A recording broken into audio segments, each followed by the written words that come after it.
উনি একটি তথ্য জরিপ করেছেন, আমি তার ভিডিওতে দেখলাম।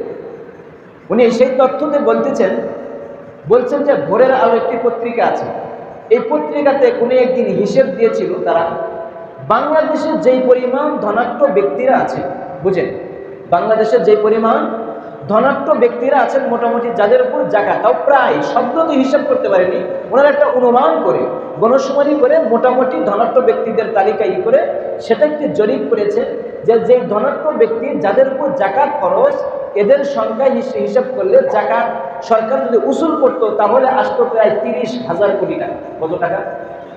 কত টাকা? 30,000 কোটি টাকা আসতো।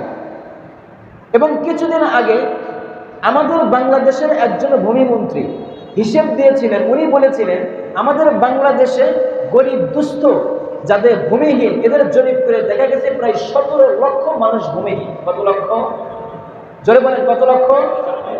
জাকাতের উসুল এক বছরে ধনাঢ্যদের পক্ষ থেকে কত হয়? 30,000 কোটি টাকা। আর ভূমিহীন কত? 17 লক্ষ। এবার 30 কোটিকে 17 লক্ষ দিয়ে ভাগ দেন, কত আসে? ভাগ দিয়ে দেখা যাবে প্রায় 18 লক্ষর মতো। কত? মানে 18 লক্ষর কাছাকাছি। তাহলে জরিপে যদি 17 লক্ষ ভূমিহীন মানুষকে এক বছরের জাকাতের উসুলের টাকা 30,000 কোটি টাকা বন্টন করে দেওয়া হয়, প্রায় 18 লক্ষ টাকা করে তারা মাথা পিছু করে পেয়ে যায়। একজন ব্যক্তি যদি 18 লক্ষ টাকা পায় তাহলে ওর কোনো অভাব আছে? ওখানে গরিব থাকবে? ও অসহায় হয়ে থাকবে? এটা কেন হয় না? এটা কেন হয় না? বাংলাদেশের একটা আদায় দেখবেন, শুধু আমাদের বাংলাদেশ নয়, পৃথিবীতে বিশেষ করে আমরা আমাদের স্বদেশে যেটা চোখে দেখতে পাই, একটা পর্দার কথা বললে আওয়াজ তোলে ইসলাম বড় গোরামি করছে, একটা শাস্তি শরীয়তের কথা বললে বা ইসলাম এখানে বাড়াবাড়ি করেছে। চোরের হাত কেটে দেওয়া বলা হয়েছে, যারা জেনা করবে, অবিবাহিত কেউ যদি জেনা করে তাহলে তাদেরকে বেত্রাঘাত করতে বলা হয়েছে। বিবাহিত লোকজন যদি জেনা করে ধরা পড়ে তাহলে তাদেরকে সঙ্গে সার অর্থাৎ পাথর নিক্ষেপ করে, অর্ধ অঙ্গ পুঁতে পাথর নিক্ষেপ করে মেরে ফেলার কথা বলা হয়েছে।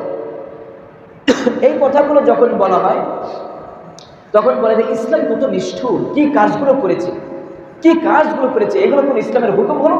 কিছু বুদ্ধিজীবী নামে জ্ঞান পাখিগুলো, এই নাস্তিকরা এই কথাগুলো ছুড়ে দেয়, এগুলোই নাকি আমাদের দেশের বুদ্ধিজীবী। ওদের চোখে আঙ্গুল দিয়ে ওরা কোনো সময় একটু দেখে না যে কোরআন হাদিস আর ইসলাম রব্বুল আলামিনের যে আদেশ হুকুম, যে সিস্টেম, ইসলামকে জাকাতের মতো একটা সুন্দর একটা ব্যবস্থা এমনভাবে করেছে যে ভূমিহীন মানুষটিকে আর ভূমিহীন থাকতে দেবে না, তাকে সচ্ছলভাবে চলার জন্য জাকাতের মতো ব্যবস্থা করে দিয়েছে। এই কথা, এই জিনিসটা, সিস্টেমটা তাদের চোখে পড়ে না, এটার কথা কখনো বলেন। বরঞ্চ হজ করতে গেলে হজে যাওয়ার সময় তখন বলা হয় যে এটা একটা বাংলাদেশের অর্থনীতির জন্য কি এটা ঘাটতি, অর্থনীতির ঘাটতি, নাউজুবিল্লাহ।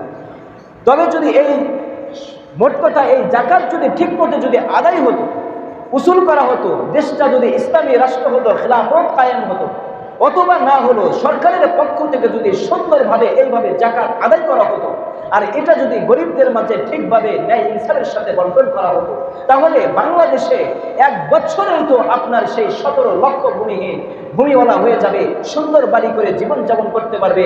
এটা যদি হয় এক বছরের কথা, তাহলে আজ বাংলাদেশ স্বাধীন হয়েছে প্রায় 52 বছর চলে যাচ্ছে, 50 বছর অতিবাহিত হয়ে গেল, তাহলে বাংলাদেশে আর কোনো গরিব থাকতো?